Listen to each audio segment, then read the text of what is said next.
Although I love most Nintendo franchises, there's 4 big franchises that define Nintendo for me. Those franchises are Mario, Zelda, Pokemon, and Pikmin. Despite loving them all, there's one franchise among them that has always been relatively consistent with its games, the Mario franchise. I'd say Zelda probably is my favourite series of games, but the Mario franchise just has so much variation of fun games that it's difficult to see how any other IP in the entire gaming industry could become as well known as the Italian Plumber. The thing is, you can't really rank or review the Mario franchise as a whole, because there are many individual series of games within the Mario franchise. You have the mainline 3D games, the 2D platformers, the RPGs, the sports games, Mario Party, and even game series about other characters from the Mario universe like Luigi, Wario, Yoshi. Although I like all of these game types, except the RPGs are boring, there's one that I haven't mentioned, my favourite one, and the one we'll be discussing in this video, Mario Kart. Welcome back to the Nintendo chat room, where today we'll be ranking every Mario Kart game from worst to best. So without further ado, let's get to the video. My first Mario Kart experience was actually my first ever gaming experience. My first console was a 3DS XL, which came with Mario Kart 7.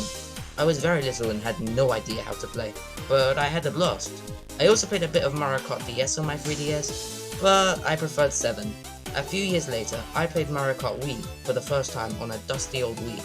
I got a Deluxe when I got my Switch, and I played both Super Mario Kart and Mario Kart 64 on Switch as well. So, as of 2025, I played every Mario Kart entry except for Double Dash and Super Circuit. But I've watched a lot of videos on both games and have talked to people I know who have played them. A lot of their tracks also came back as retros in future games, so I'll use this knowledge from all those factors when ranking Super Circuit and Double Dash. So here we go, my definitive ranking of all 8 Mario Kart titles. Let's begin. Now you're all probably thinking, well, we all know what's in last place, everyone else has ranked this in last place, it's Super Mario Kart. Well, you guessed wrong.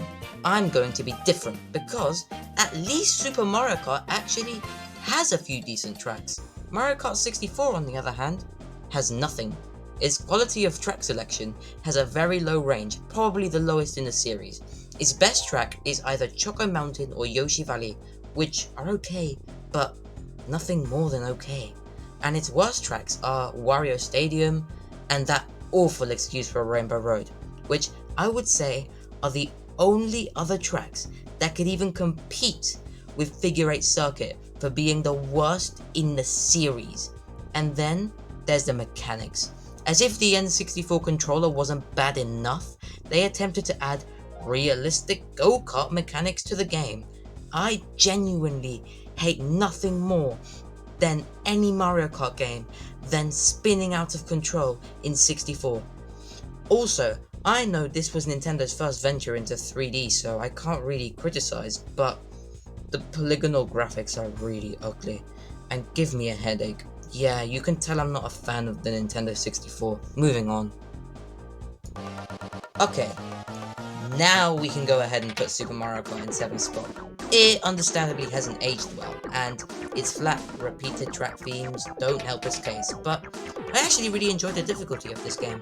Maybe it's because I'm a zoomer who's never set sight on a CRT TV before, but I actually like the sharp turns and hard CPU in this game. But of course, I can't put it any higher than this. It's a respectable game considering its limitations, but its successes are just so much better, except for one, of course. I also wish Nintendo put more effort into SNES track remakes in the future, if they're going to do them at all.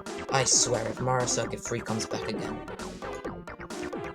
Now, before I drop the hottest take of the video, please note that every game from here on out is a decent game that you'll have a guaranteed fun time playing. That being said, if you're a fan of Mario Kart DS, I would maybe skip this part. Mario Kart DS is overrated. There, I said it, and I don't regret it. Sure, it has some of the most iconic tracks in the series, Airship Fortress, Waluigi Pinball, Delfino Square, Luigi's Mansion, but then you have Yoshi Falls, Cheap Beach, and Desert Hills. Mid.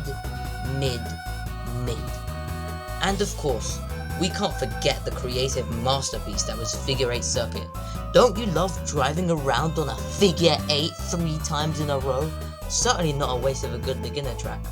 But we've only just discussed the Nitros. What about the Retros?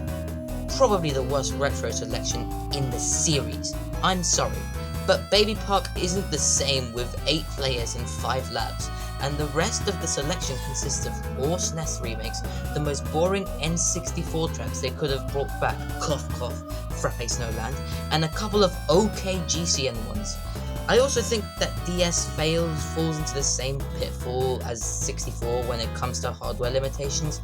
I think that 16-bit and 32-bit graphics have aged better by 2025 than the early days of 3D games. At the end of the day, I still think that Mario Kart DS is a solid game, but I just don't think its overall quality justifies it being placed any higher than this. You're going in 6th place, buddy. Okay, so in 5th place we have Super Circuit. I know, crazy, right? How dare I rank a flat pixelated Mario Kart game above DS? Well, let me tell you something. Even as someone who wasn't even around yet for the release of the GBA, I can agree that this game is a criminally underrated gem. In my view, it's among the most creative Mario Kart games in the series. Each track has its own gimmick or identity. Cheeseland has little circular holes in the track to add to the cheese aesthetic. Lakeside Park features an erupting volcano. Broken Pier features booze which add to the spooky theme. And Snowland contains, well, a screen shaking gimmick? I don't know why they decided it was a good idea to add it for some reason. The point is, Nintendo managed to achieve this level of creativity on a 32-bit handheld. The soundtrack doesn't disappoint either. If you gave me the option between playing DS or playing Super Circuit, I would play Super Circuit 100%. In 4th place, we have Mario Kart Wii. Now, those of you who think that this is the best Mario Kart game need to stop using your Wii remote and start using your brains. But obviously, we can't deny it's an amazing game. The Nitro selection is extremely solid, except for Grumble Volcano. I just hate it for some reason. I don't know why, I just hate it. It's cool, but I just hate Grumble Volcano. I don't know why. And its retro selection is decent, if you forget about the SNES remakes. And it introduced a trick system, which made Mario Kart 10 times more fun. It's just a really good game. I don't have much to say about it. It's just solid. Now we've reached the top 3. These are the big 3. In 3rd, taking bronze, it's Double Dash. This time, Nintendo came up with a crazy concept, and it paid off incredibly well. 2 races per kart, character-specific items, and a really good course selections. I really like DK Mountain, Mushroom City, and Waluigi Stadium, but we all know who the real GOAT is, Baby Park. And if you're a hater, then you're just wrong. Us Baby Park enjoyers appreciate the work of art that Nintendo gave us, and you should too. So moving on to our runner-up, taking the silver medal is Mario Kart 7. For just being so incredibly consistent. It has a decent Nitro selection, but the real greatness lies in its retros. Pretty much all the fan favourites are here, and while some are slight downgrades from their previous versions, I'm looking at you, Cooper Cape, they're still the classics we know and love. Gliding was also so fun in 7, I don't know how they made it so much less cool in 8, that will forever be a mystery to me. Mario Kart 7 is overall the most solid that a solid can get, which is why it earns the silver medal. And now for the winner. And what else did you expect it to be? You simply can't argue with 8 Deluxe's huge track selection, smooth controls, and the return of 7's gimmicks with a new anti-gravity one. It's a combination of most of the good aspects and tracks from previous titles, with a big graphical jump from Wii and 7. Sure, it has some bad tracks within it, but like, you can forget about them. Like, they're just there, you can just play the good ones and just like leave them. Nintendo have their work cut out for them with Mario Kart 9 for sure. And yes, it is Mario Kart 9, Tour was its own thing, don't say I'm wrong, because I'm not wrong. Anyway guys, there you have it, my definitive ranking of all Mario Kart games. If you disagree with any of my placings or have any views of your own, be sure to comment them in the description. Thanks for watching this Nintendo chat room video. If you enjoyed it, please consider subscribing. See you in the next video.